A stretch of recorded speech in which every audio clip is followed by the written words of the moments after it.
Hello, this is Arthur Kwasnikoff again, and this is part 9 of Delzhi in 44 letters. Thank you very much for joining me. The next letter I'm kind of excited about doing, as well as the next few ones after, because they might involve some topics that are a little bit more deep to consider, and if anybody has been brought up by somebody who said, never bring up religion or politics at a dinner table.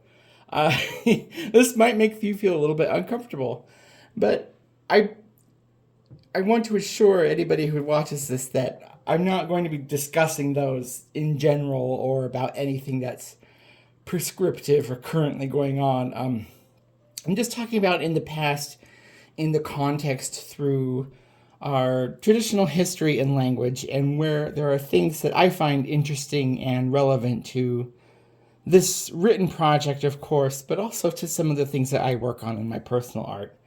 And so really I'm looking for very specific instances of information that are offering something unique and hopefully something that offers a little bit more understanding. Because understanding doesn't come from broad topics. Going back to what I said before about philosophy, a lot of these things are very vague. They're not specific. And so when we say one thing, we might be using words that for another person mean something else. And so I love to try to find specific things that act as connecting tools. And I think there's some connecting tools involved in this letter that are they're very evocative in that way. And I really enjoy sharing about them. So let's make the next letter of the alphabet. And luckily for us, this is finally another vowel. And this is the sound. A bit like that E sound we have in English. But in English, we use the letter E, but we have a lot of sounds that we can use the letter E for. And that's something that is kind of hard for people who grew up speaking English to learn, is that we do an awful lot to our letters, and we incorporate so many sounds into our speaking language that we only have a very limited number of letters to represent. And so our spelling and our written conventions are very odd. And that's also why the English language has a lot of things like crossword puzzles and spelling bees, is because we have so many interesting loanwords and conventions and differences that it is really tricky to memorize and learn. But for a lot of the world, things aren't as complicated as that. They might look more complicated, but sometimes they're a lot more straightforward, where a certain symbol will usually only have one sound. Doesn't happen all the time, but fairly frequently. So here's the next letter, and I've been practicing it here, and I will draw it down here. It looks a little bit like these two branches because they represent roots. One is a stick coming up with a shoulder to the right, and then a straight line. Then a shoulder down to the right. That started from the middle point of that line. And then from here, an abrupt shift to a shoulder up to the left and down in the center.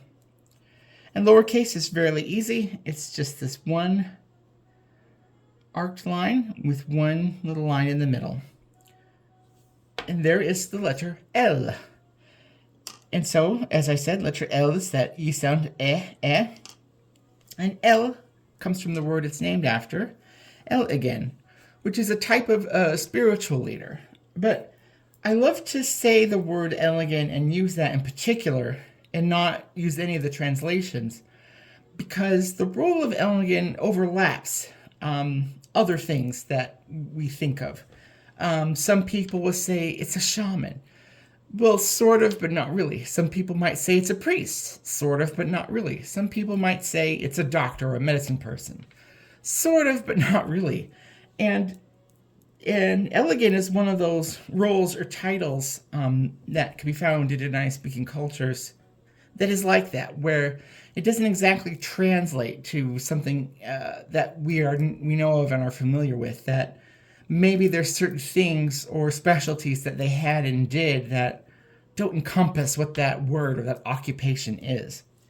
And so that's why it's kind of its own word. And for me, it has more of a contemporary connotation of being an educator, because that's sort of what they had done in the past as well, is they knew about the libraries of symbolism that they had through different significant things, maybe stories or interpretations of a certain phenomenon. And so they were in charge of teaching those things and teaching that symbology. And because I am here teaching this set of symbology, I do the same thing. And so when I want to be very fancy, or if there's some event or something I want to look intimidating for some reason, I will say that I am a kind of elegant, and I will just leave it at that and not elaborate, drop mic, leave the room.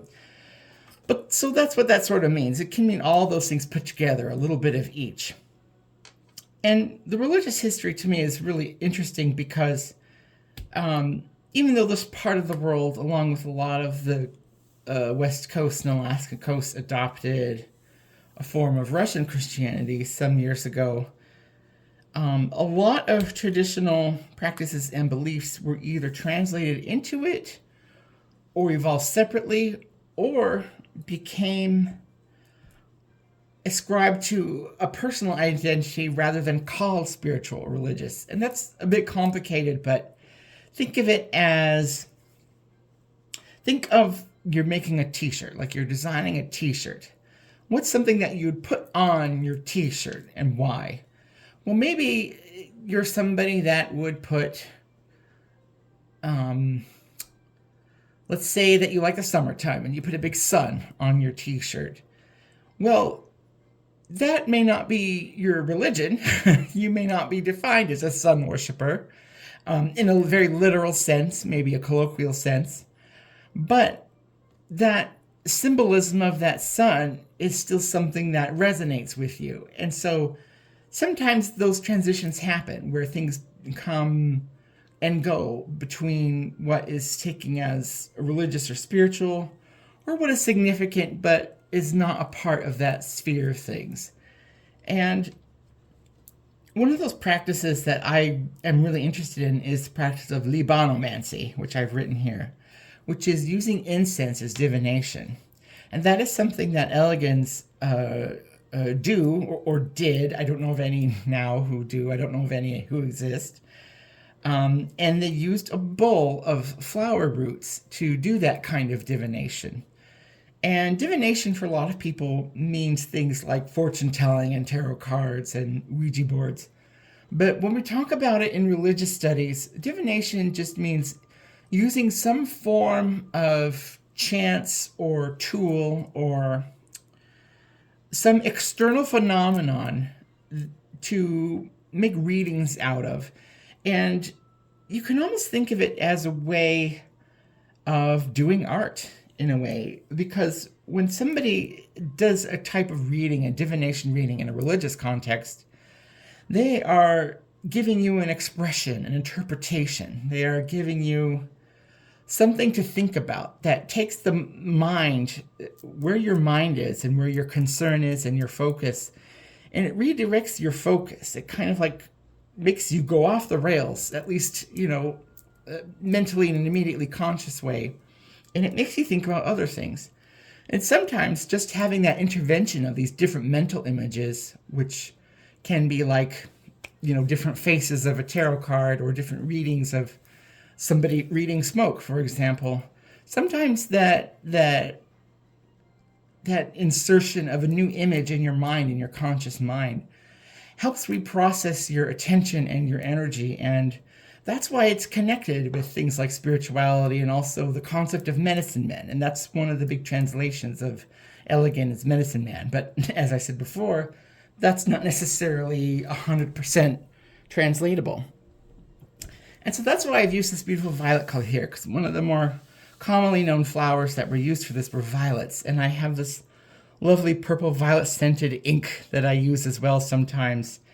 And even though I don't do Libanomancy, I love using the scent and the image of it and the image of these roots through the letter L to evoke it. And it feels like it's a type of connection. And for me, because there are other religions like Orthodoxy and Catholicism that also use incense as part of their rites, I feel that this incense burning is one of those tools that we can use to commune between people who have different beliefs and ideas.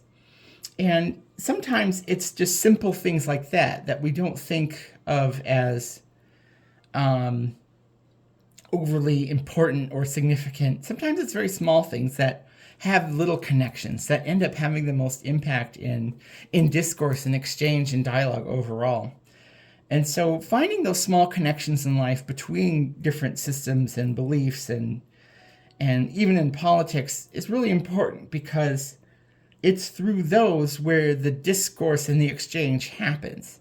Because oftentimes people who have different views set up their own context for their discourse and the way they want to do it, because they use a set of words and symbols that they assume that other people are going to understand and know what those mean.